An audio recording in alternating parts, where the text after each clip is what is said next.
So hello everyone, welcome back to Verma GSG के once again. इस video में हम लोग क्या पढ़ने वाले हैं? इस वीडियो में हम लोग देखेंगे एसएससी सीजीएल और रेलवे से रिलेटेड 3000 प्लस जी के जीएस का क्वेश्चन, जो कि बहुत ही इंपॉर्टेंट क्वेश्चन होगा, ठीक है ना। और उसमें आपको सिर्फ एक क्वेश्चन और एक आंसर नहीं मिलेगा, उससे रिलेटेड जितना भी स्टैटिक जी के बन सकता है, पॉसिबल है, जो एग्जाम पॉइंट ऑफ व्यू के लिए इंपॉर्टेंट है, वो हम बनाने का कोशिश किए हैं, ठीक है। और एक वीडियो में कंप्लीट नहीं हो सकता, इसलिए इसको पार्ट वाइज फॉर्म में बनाया गया है, ठीक है। तो आप जरूर देखिएगा, अंत तक वीडियो देखिएगा और आने वाले पार्ट्स को भी जरूर देखिएगा, क्योंकि ये आपके एग्जाम्स के लिए बहुत ही इंपॉर्टेंट हो जाता है। ओके, चलिए तो हम लोग स्टार्ट करते हैं बिना कुछ देर के हुए आज का क्वेश्चन नंबर 1 से। क्वेश्चन नंबर 1 क्या है? Who was the first chief guest to attend the Republic Day parade in 1950? है ना, 1950 का रिपब्लिक डे परेड हुआ था, उसमें चीफ गेस्ट कौन थे? चीफ गेस्ट कौन थे? तो हमारा आंसर कौन सा होगा? The chief guest was Indonesians president Sukarno. Indonesia के प्रेसिडेंट सुकर्नो थे हमारे चीफ गेस्ट, तो ये ध्यान में रखना है आपको, ठीक है ना। कौन थे? तो सुकर्नो। नेक्स्ट में है, this marks the beginning of a tradition of inviting heads to state और governments to India's Republic Day celebration. मतलब ये हो गया कि इसी दिन से, इसी समय से स्टार्ट हो गया था कि किसी मतलब हेड को, मतलब किसी इंपॉर्टेंट हेड को बोल सकते हैं, है ना, ट्रेडिशन चालू हो गया था कि चलो भाई रिपब्लिक डे होगा तो हम बुलाएंगे वहाँ के प्रेसिडेंट को, बुलाएंगे एज अ चीफ गेस्ट, वहाँ के प्राइम मिनिस्टर को बुलाएंगे एज अ चीफ गेस्ट, ऐसा करके ट्रेडिशन चालू हो गया था। The choice of Indonesian reflected the early friendly relations between the two newly independent nation. अब सिर्फ इंडोनेशियस को ही सबसे पहले क्यों बुलाया गया था? और भी तो बहुत सारा था। तो ऐसा उस समय इसलिए किया गया था क्योंकि उस समय जो था ना, दो नेशन जो था ना बहुत पहले आज़ाद हो चुका था, तो उसमें से एक फ्रेंडली रिलेशन था इंडिया का भारत, इंडिया का इंडोनेशिया से, तो इंडोनेशिया को इनवाइट किया गया था, ठीक है। चलिए नेक्स्ट में आते हैं। In which year was the armed force special power act, ठीक है ना, special power act AFSPA passed, कौन सा ईयर में पास हुआ था? तो ये पास हुआ था 1958 में, 1958 में, ध्यान रखिएगा। This act grants special power to Indian armed forces in areas declared as disturbed areas. मतलब ये एक्ट पास किया गया था डिस्टर्ब्ड एरियाज के लिए, मतलब डिस्टर्ब्ड एरियाज में तो जो आर्म्ड फोर्स होते हैं ना, उसके पास स्पेशल पावर चला जाएगा। और ये जो स्पेशल पावर जो था ना, थोड़ा सा कंट्रोवर्सी और डिबेट का मुद्दा भी हो गया था। क्यों? क्योंकि इससे ह्यूमन राइट्स पर थोड़ा सा इम्पैक्ट पड़ता है, जिसके वजह से थोड़ा सा डिबेटेबल हो गया था और कंट्रोवर्सी भी हुआ था, ठीक है। तो ध्यान में रखना है, कब हुआ था? 1958 में। क्या था भाई? तो armed force special power act AFSPA। Clear हो गया? नेक्स्ट क्वेश्चन में आते हैं। In which state did the Vaikom Satyagraha 1924-25 takes place? ठीक है ना, कौन सा स्टेट में हुआ था ये वाइकॉम सत्याग्रह? तो ये कहाँ हुआ था भाई? तो केरला में हुआ था। कहाँ हुआ था? केरला में हुआ था। This was a significant social reform movements advocating for the right of all caste to use public roads। मतलब रोड को सारा कास्ट मतलब यूज़ कर सके, इसके लिए ये कर पाया था, ये बनाया गया था, चाहे ये सत्याग्रह हुआ था, ठीक है। और ये किस जगह का रोड्स के लिए हुआ था? तो वाइकॉम टेम्पल है केरला में, उसके लिए ये हो गया। It involve prominent leaders and highlighted the issues of untouchability in India, ठीक है ना। इसमें बहुत सारे बड़े बड़े नेता भी थे और ये थोड़ा सा हाईलाइट कर रहा था अनटचेबिलिटी ऑफ इंडिया में, अनटचेबिलिटी ऑफ इंडिया को हाईलाइट करके ये सब सारा सत्याग्रह किया गया था। मतलब एक स्पेसिफिक क्लास को बोला गया था कि नहीं भाई तुम इस रास्ते से नहीं आ सकते हो, इस रास्ते से नहीं, तो वो गलत था, जिसके वजह से ये सब चीज़ किया गया था, ठीक है। वही है वाइकॉम सत्याग्रह। कब हुआ था? 1924-25। कहाँ हुआ था? केरला। नेक्स्ट है, in which region did India and China have a war in 1962? है ना, in which region did India and China have a war in 1962 along the McMahon line? चलिए इसके बारे में देख लेते हैं।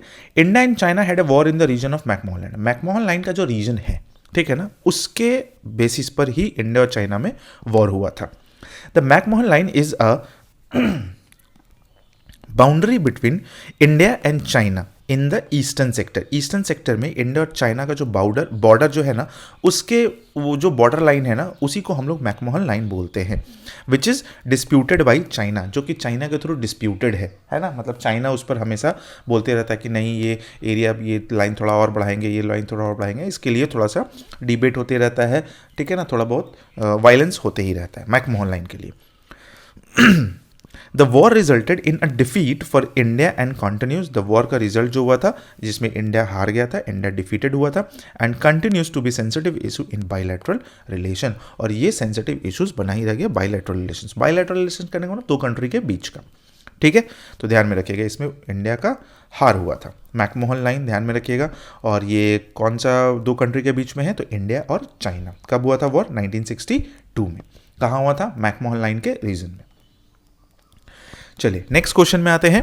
तो against whom was operation black thunder conducted in the golden temple in 1986, है ना, golden temple 1986, operation black thunder, ध्यान में रखिएगा। तो operation black thunder was conducted against terrorist, ठीक है ना, इन द गोल्डन टेम्पल, मतलब गोल्डन टेम्पल में टेररिस्ट के अगेंस्ट एक किया गया था ऑपरेशन ब्लैक थंडर 1986 में। This was a security operations to flush out Sikh militant who had occupied the Golden Temple in Amritsar. ये किया गया था सिख मिलिटेंट के अगेंस्ट, जो मतलब उनको हटाया गया था, उनको निकाला गया था, जो गोल्डन टेम्पल को ऑक्यूपाइड करना चाह रहे थे, अमृतसर वाला गोल्डन टेम्पल जो है ना उसको। It followed a similar operations blue star in 1984। अब 86 में ये चीज़ हुआ था, 84 में भी सेम ही चीज़ हुआ था, और उसमें भी यही चीज़ किया गया था, ऑपरेशन ब्लू स्टार नाम दिया गया था। तो ऑपरेशन ब्लू स्टार हो गया 1984, और ऑपरेशन ब्लैक थंडर हो गया 1986। नेक्स्ट है, what was the theme of India's independence day celebration in 2015, है ना, 2015 का पूछा जा रहा है। The theme of independence day in 2015 was towards true freedom. क्या था थीम? Towards true freedom.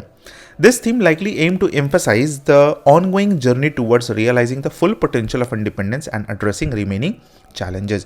मतलब क्या है कि इंडिपेंडेंस हुए तो इंडिपेंडेंस को ऐसे ही तो नहीं जाने दे सकते ना, इंडिपेंडेंस को फुल पोटेंशियल में यूज़ करके हम लोग क्या करेंगे, अलग अलग चैलेंजेस को ओवरकम करेंगे, अलग अलग चैलेंजेस को हम लोग एक्सेप्ट करके और उसको आगे बढ़ने का, जैसे हमारा इंफ्रास्ट्रक्चर हो गया, जैसे इकोनॉमी हो गया, ये सब चीज़ को हम लोग ग्रोथ कराते हुए आगे बढ़ेंगे।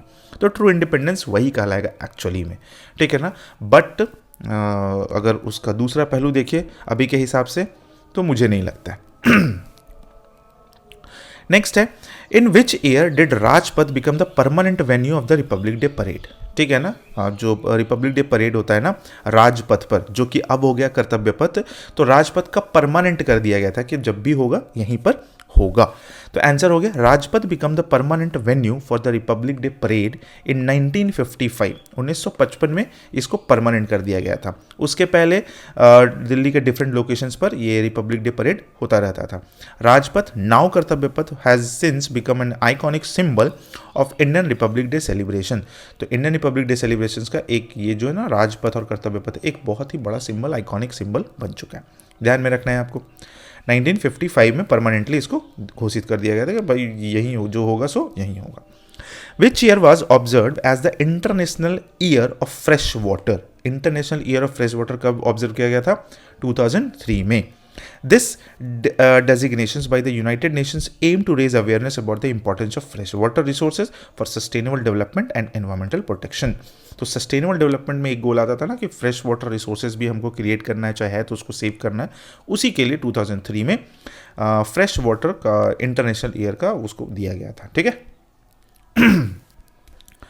नेक्स्ट में आते हैं, which village in Garhwal is known for the Chipko movement. Chipko movement कौन सा विलेज के लिए मतलब है, कौन सा विलेज में ऐसा हुआ था?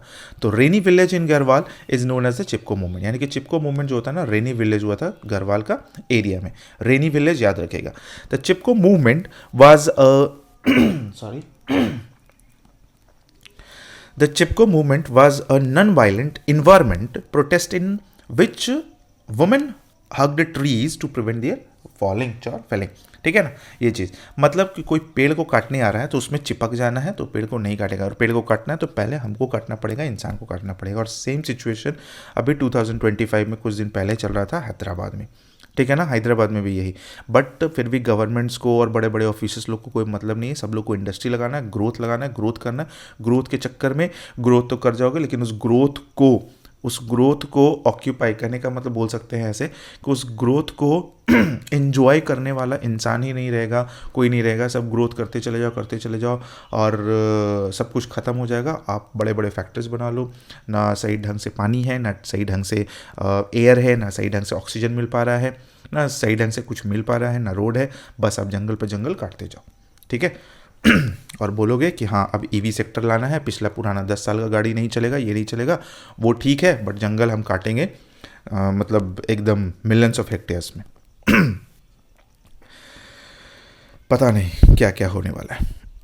तो Reni village is considered the birth place of the significant ecological movement. तो ये जो चिपको मूवमेंट है ना, इसका बर्थ प्लेस बोल दीजिएगा रेनी विलेज है, जो कि घरवाल में, ठीक है ना।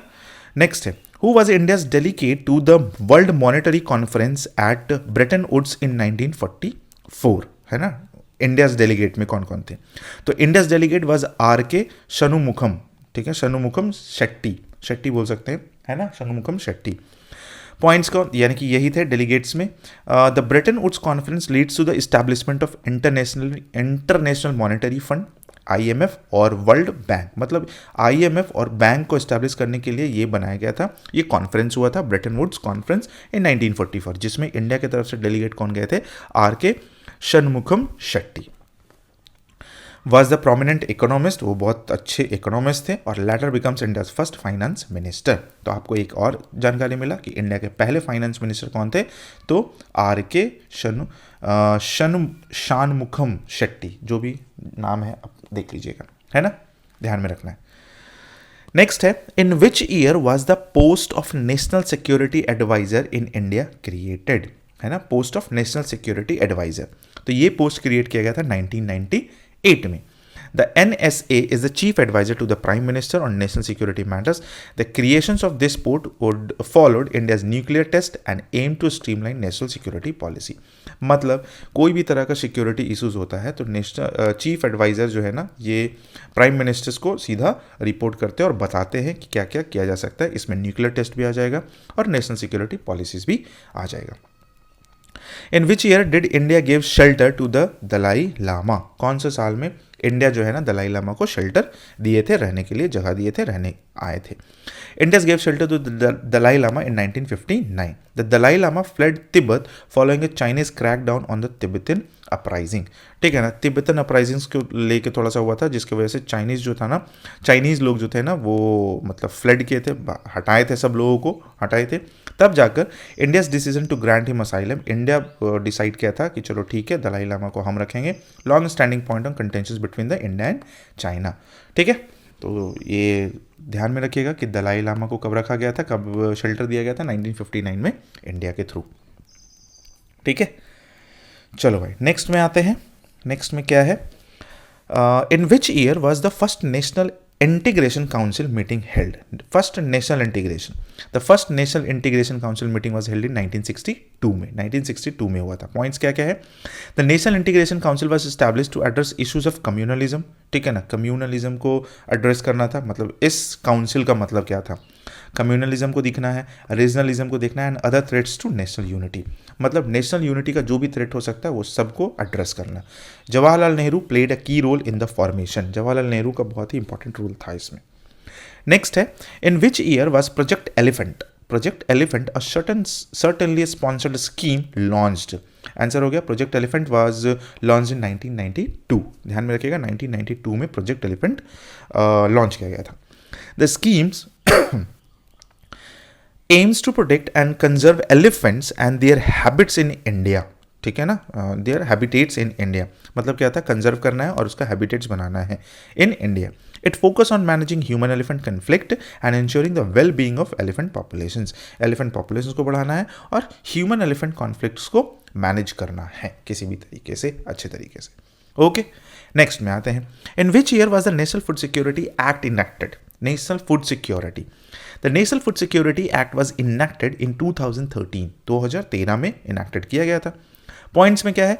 The act aims to provide subsidised food grains to a significant portions of India's population. National food security के थ्रू एक सिग्निफिकेंट पोर्शंस ऑफ इंडिया जो है पॉपुलेशन का, ठीक है ना, उसको फूड ग्रेन्स देना। It is a landmark legislation focused on ensuring food security for vulnerable society section of the society, मतलब जो नीचे तबके के लोग हैं उनको भोजन देना, फूड सिक्योरिटी देना, यही काम था, जिसकी वजह से national food security act enact किया गया था 2013 में। In which year was Ramlila inscribed on the UNESCO Intangible Cultural Heritage List? है ना, UNESCO intangible cultural heritage list में रामलीला को कब मतलब इंक्लूड किया गया था? तो Ramlila was inscribed on the UNESCO intangible cultural heritage list in 2008, ठीक है ना, 2008। पॉइंट्स क्या हो गया? Ramlila refers to the traditional performance of the Ramayana epic. This recognition highlights the cultural significance and artistic richness of Ramlila in India, जिसके वजह से पता चलता है कि हाँ, हमारा कल्चर कितना ज़्यादा ब्रॉड है, ठीक है ना, इंडिया में रामलीला का कितना ज़्यादा इंपॉर्टेंस है। दैट्स वाई यूनेस्को इसको इनटैंजिबल कल्चर हेरिटेज लिस्ट में शामिल कर लिया। कब कर लिया? 2008 में। Next, in which year did the first SAARC summit takes place? तो सार्क समिट टेक्स प्लेस कब हुआ था? पहला 1985 में। SAARC stands for the South Asian Association for Regional Cooperations. The summit aimed to promote cooperations among the countries of South Asia. South Asia का जितना भी countries है ना, वो सबको मतलब एक दूसरे से मिलकर काम करने के लिए तैयार किया गया था ये सार्क, ठीक है। तो पहला समिट कब हुआ था? 1985 में।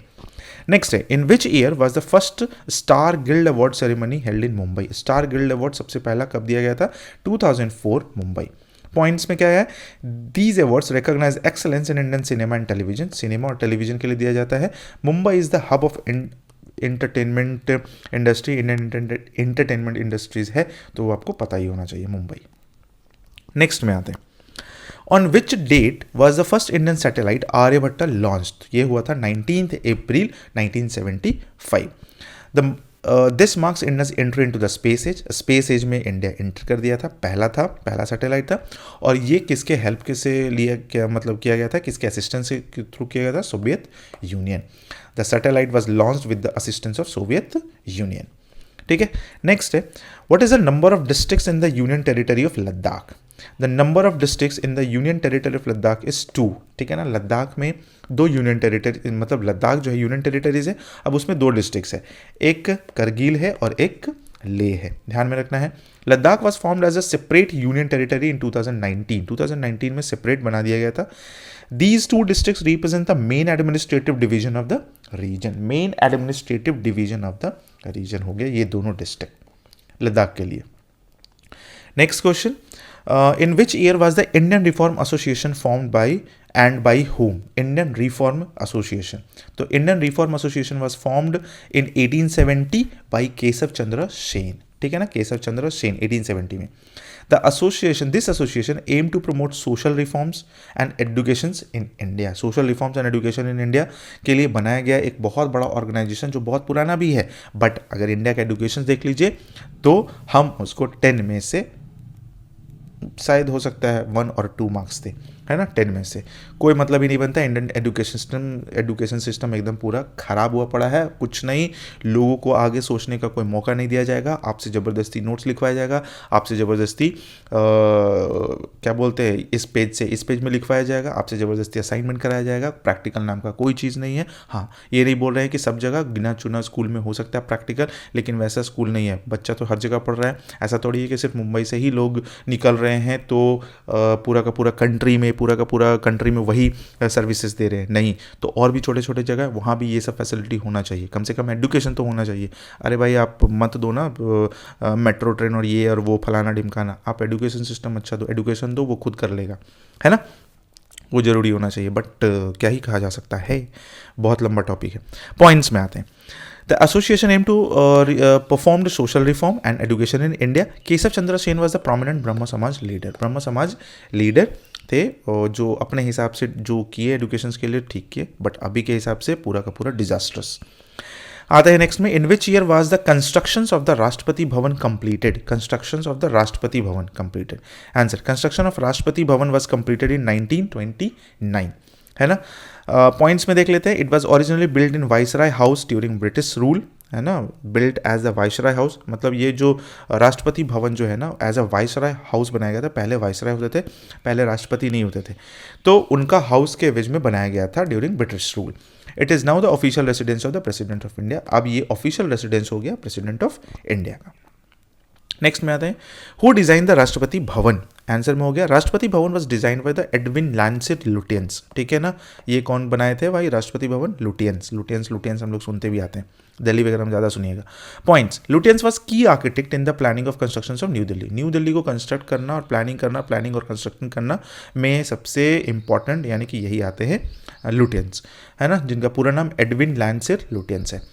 The architectural style of Rashtrapati Bhavan is a blend of Indian and western elements. Indian और वेस्टर्न एलिमेंट्स को ब्लेंड करके बनाया गया है, ऐसा डिजाइनिंग है।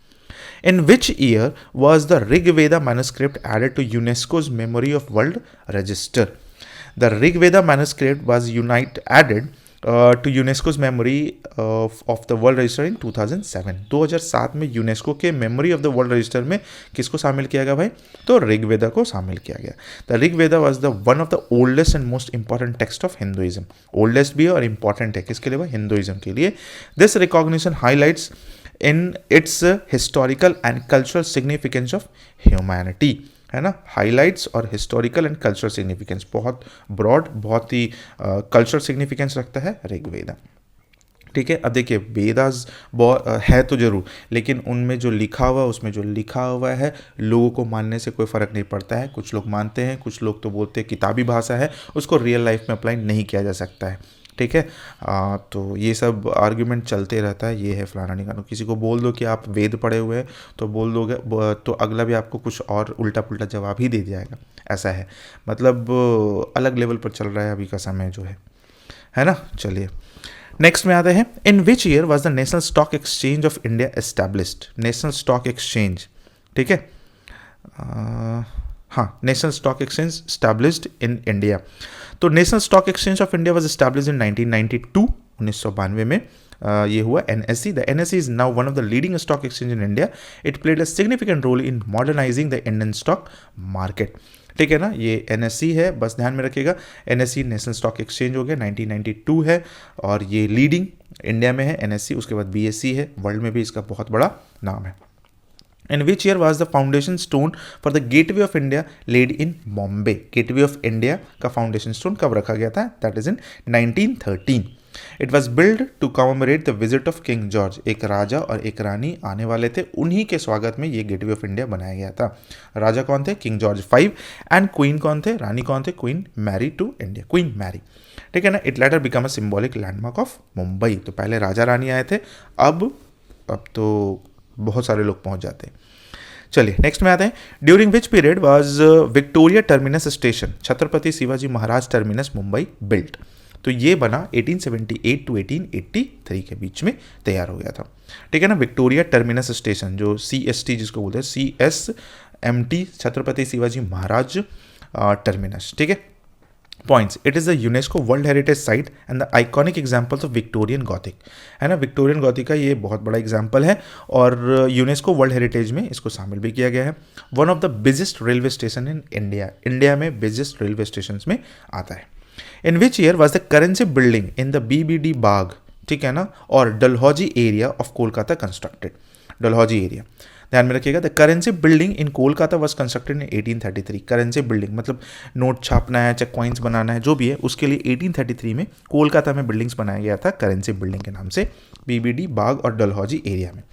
The historic building served various government functions related to currency and finance. It is an examples of colonial era architecture in Kolkata. Colonial era जिसमें British लोग थे उस समय का आर्किटेक्चर को दर्शाता है, दिखाता है। एज एन करेंसी बिल्डिंग है और काम क्या है भाई, तो बहुत सारा फंक्शंस है करेंसी एंड फाइनेंस से रिलेटेड जो भी होता है। ठीक है।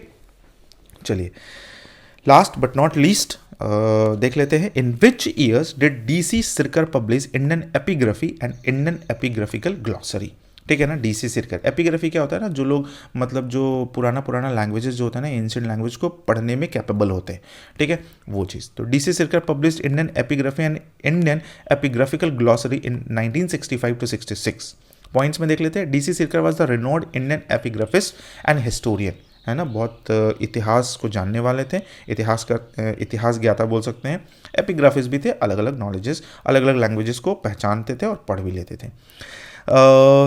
These publications are significant contribution to the study of ancient Indian inscription. Ancient India से जो भी हम लोग को inscription वगैरह मिल रहा है वो सब कुछ जानने के लिए इसे बहुत ही इंपॉर्टेंट अहम मुद्दा है ये इंडियन एपिग्राफी, और हम मुद्दा नहीं बोल सकते हैं, अहम चीज़ है, एक इंपॉर्टेंट चीज़ है ना। पब्लिश किया गया था Indian epigraphy and Indian epigraphy glossary, ठीक है। तो आई होप कि आपको इस तरीके से अगर हम बता रहे हैं तो आपको अच्छा लग रहा होगा। अगर आपको इस तरीके से समझाना अच्छा लगा तो आप कमेंट में ज़रूर बताइएगा कि हाँ अच्छा था, ठीक है ना। कंटिन्यू ऐसे ही करते रहिए, तो हम इसको कंटिन्यू भी कर ही देंगे, ठीक है। तो ध्यान में रखिएगा, ये पार्ट 1 था। पार्ट 2 वीडियो नेक्स्ट आएगा, नेक्स्ट में देखेंगे। जल्दी से जल्दी हम लोग करने का कोशिश करेंगे क्योंकि बनाना रहता है, नोट्स वोट सब कुछ करना होता है, ठीक है। तो अगर आपको वीडियो अच्छा लगा तो वीडियो को लाइक कर दीजिएगा, सब्सक्राइब नहीं किए तो सब्सक्राइब भी कर दीजिएगा, मेरे लिए मोटिवेशन का काम हो जाता है भाई, है ना। और अगर शेयर नहीं किए हैं तो और भी शेयर कर दीजिए दोस्तों को, क्योंकि उनको भी एक अच्छा कंटेंट मिल जाएगा, है ना। ये पूरा का पूरा 3000 प्लस इंपॉर्टेंट जीके जीज बहुत जल्दी हम खत्म कर देंगे, ठीक है। तो ध्यान में रखिएगा। अच्छा, एक और चीज़, हम क्वेश्चन तो काउंट नहीं किए हैं, बट अगर आप पढ़ रहे, चाहे आप नोट्स बनाए हो चाहे लिख रहे हो, तो मेरे को बताइएगा कमेंट सेक्शन में कि कितना क्वेश्चन आज कवर हुआ है, ठीक है ना। अगर मान लीजिए 20 क्वेश्चन कवर हुआ होगा, मेरे हिसाब से हमको लगता है 30-35 तो जरूर हो गया होगा, है ना। क्योंकि अगर 17 स्लाइड चला है ना, हाँ 17 स्लाइड चला, 16 स्लाइड चला है, तो 16 स्लाइड है तो हर एक में 2, 16 दूना 32 और 1, हाँ मतलब 30 मान के चलिए। तो 30 में सिर्फ हम 30 क्वेश्चन आंसर नहीं देखे, 30 में हो सकता है कि वो डबल हो गया हो क्योंकि उससे रिलेटेड पॉइंट्स भी था, है ना।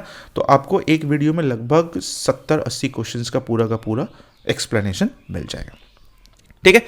चलिए मिलते हैं नेक्स्ट पार्ट में, तब तक के लिए thank you so much, take care, bye bye.